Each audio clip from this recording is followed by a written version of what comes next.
Hey everyone, welcome back. I am so excited for today's deep dive because we are going to be tackling a topic that I know is close to all of our hearts as educators. Yeah, Classroom setup. for sure. Specifically, we're diving into chapter 3 of building thinking classrooms in mathematics. Yes, And we're going to be exploring how optimizing that classroom workspace can really make a difference absolutely. when it comes to student thinking in math.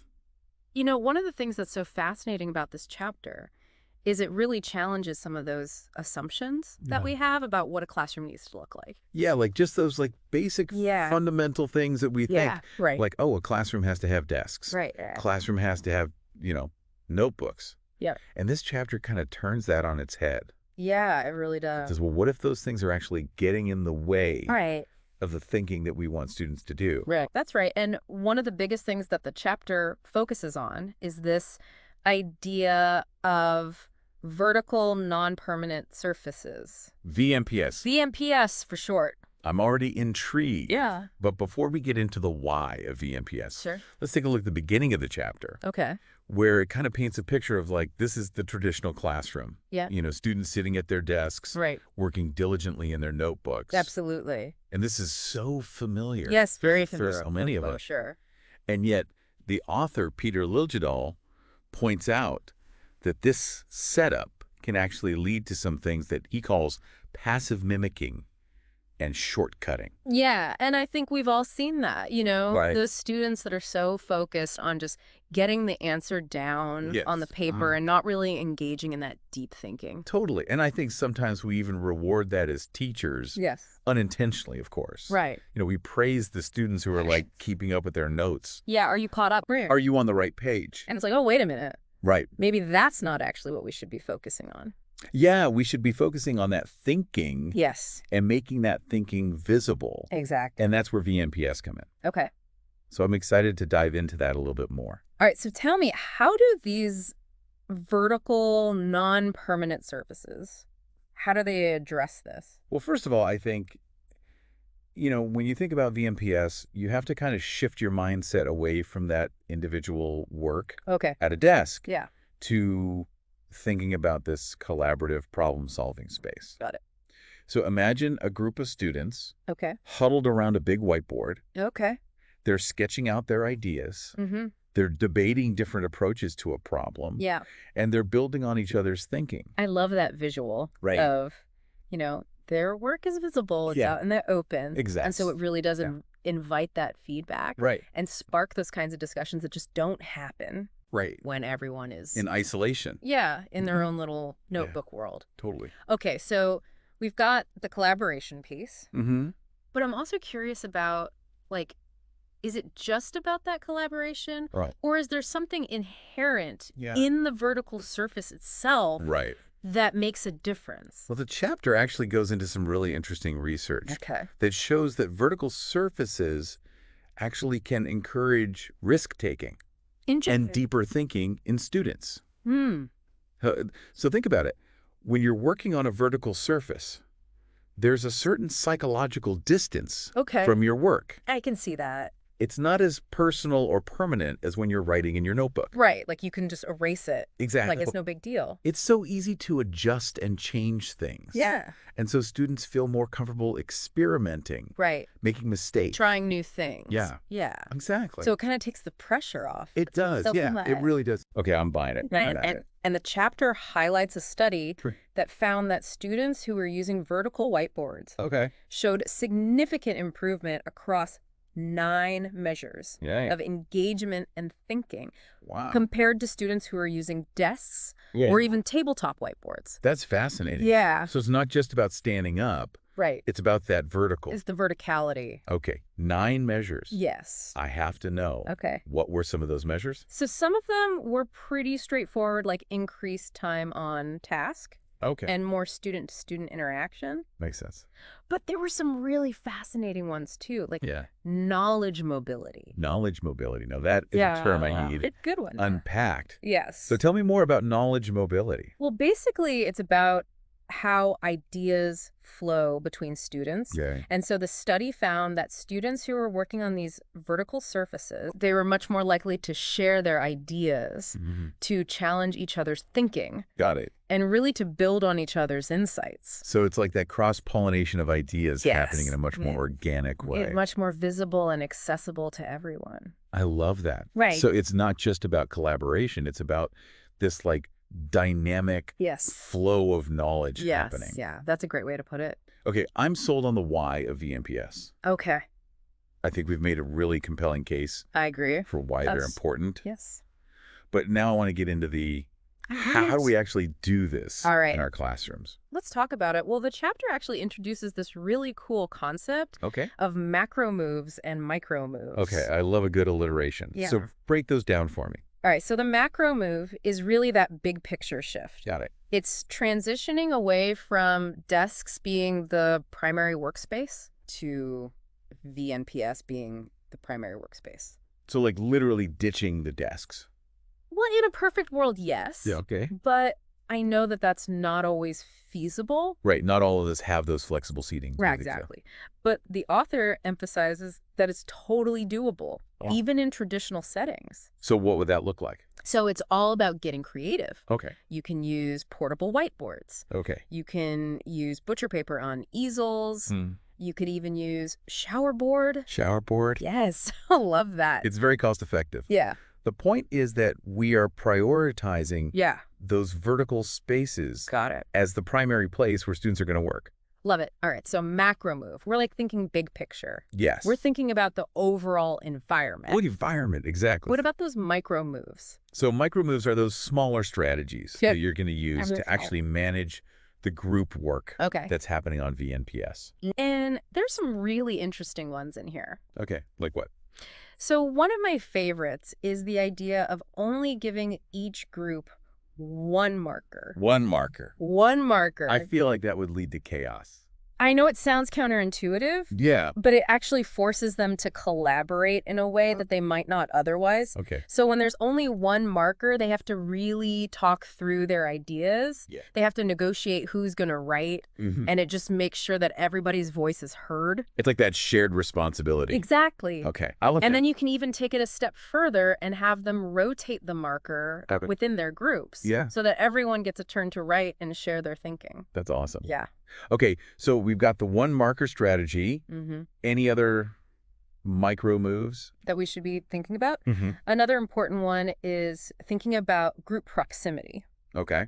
You want the students close enough to collaborate, Right. but not so close that they're crowding each other or getting distracted. Yeah, like finding that sweet spot Yes, exactly. where they can still Yeah. talk to each other and work together, Right, but they're not, on top of each other. exactly. And you want to be able to see Right. everybody's work. Yeah, good point. So it's really important to think about Yeah. how you're arranging those groups in this space. I'm already thinking about like my classroom and how I would rearrange it Right. if I were to ditch the desks and go full VNPS. It's exciting to think about It is. all the different possibilities. So one thing that always comes up for me when I'm thinking about group work Sure. is like, how do I make sure Yeah. that all students Right. are participating? Yeah. Because we know that with group work, sometimes you have those students that kind of dominate. Right. Take over. Yeah. Yeah. And then you have other students that maybe are a little bit more hesitant. Yeah. More reserved. Yeah. Yeah, absolutely. Yeah. And so how do we make sure that Yeah.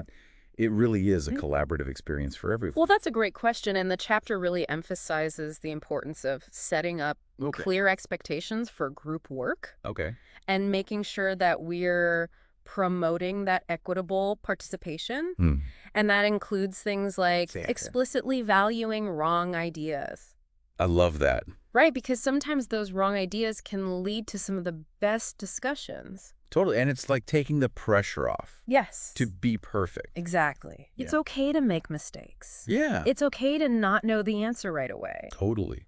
So really setting that tone. Love that. And also encouraging students to build on each other's thinking Yeah. rather than just erasing or dismissing somebody's contribution. Yeah, like really emphasize it like, hey, we're a team here. Yes. We're working together. We're a team. and we're going to respect We respect each other's ideas. each other's ideas and contributions. Exactly. And I think that marker rotation strategy that we talked about can really help with that too. It can. Yeah. It gives everybody that opportunity. To contribute. Yeah. Yeah. Okay. So we're building that collaborative culture. Yes. We've got our micro moves in place. Right. I'm feeling good, Yeah. but I know that some teachers might still be a little bit hesitant Yeah. to fully embrace Yeah. Sure. the VNPS life. Yeah. What are they hesitant about? Well, things like, Okay. what about students who are maybe a little bit more shy Okay. or uncomfortable Yeah. having their work out there? Right on display for everyone to see. Yes, exactly. That's a valid concern. Yeah. And I think it really comes back to creating that culture of trust Okay. and psychological safety in our classrooms, I love that. right? So we need to explicitly tell students it's okay to make mistakes. Yes. It's welcome. Yeah. It's okay to try different approaches. And nobody's work is perfect. Right. We're all learning from each other. We're all works in progress. Totally. So it's like normalizing that Yes. messiness of learning. Exactly. And then also, practically speaking, Okay. you can encourage students to draw boxes around completed work Okay. to avoid accidental erasures. That's a good tip. Or, set up norms around Yeah. respecting each other's work. Yeah. Like ask permission before you erase. Exactly. things. So little things like that Yeah. can go a long way For sure. in making sure everybody feels comfortable. Awesome. Yeah. All right. So we're addressing those concerns. Yes. I'm feeling really good Okay, good. about the power of VNPS. I am too. But I have one more Okay. question for you. All right. Shoot. Because I think this is something that a lot of teachers worry about Okay. with collaborative work in general. Okay. But especially if we're Yeah. thinking about VNPS Mm-hmm. and everyone is up at the board and, talking and working together. Yes. What about the noise level? The noise level, that is. It can get loud.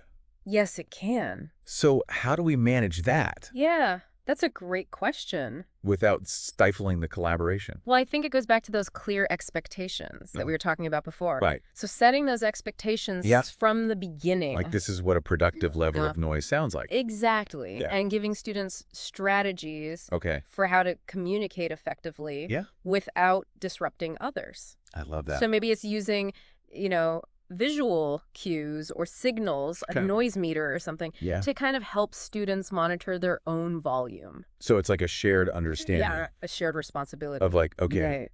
we want to be able to talk to each other, Yes. but we also want to be respectful Right. of the other groups Of the learning environment. that are working. Exactly. Yeah, I love Yeah. And I think ultimately it's about remembering that. that this transition to VNPS, Okay. it's a process. Yeah, It takes time. for sure. It takes time for teachers to adjust to this new way of teaching. Totally. It takes time for students to adjust Yes. to this new way of working. And we have to give ourselves grace Absolutely. during that process. And give our students grace. Yeah.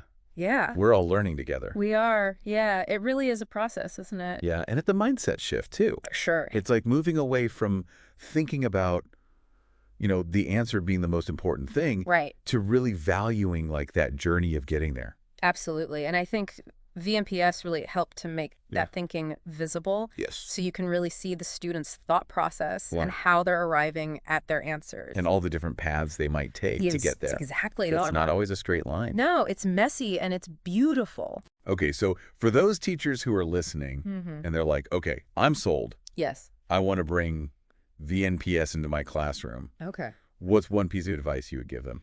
Start small. Okay. Don't feel like you have to Yeah. completely transform your classroom overnight. Right. Maybe start with 1 or 2 VNPS activities a week. Okay. See how your students respond. Mm. And then gradually increase the amount of time that they're spending Yeah. working in this way. So it's like dipping our toes in the VNPS water Dipping your toes. before we dive all the way in. Exactly. And celebrate those wins. Yes. Every time you see a group of students having this amazing collaborative discussion around Yes. a whiteboard, I love it. celebrate that. That's what it's all about. It is. That's the magic. That's the magic. Okay. Well, this has been such an incredible deep dive. It has. I feel like my mind is blown wide open I feel like mine is too. with the possibilities of VNPS. Yes. And I'm so excited to start experimenting with these ideas in my own classroom. I hope our listeners are feeling inspired as well. Yes, to all of our amazing listeners out there, thank you so much Yes. Thank you. for joining us on this deep dive. We hope you learned something new.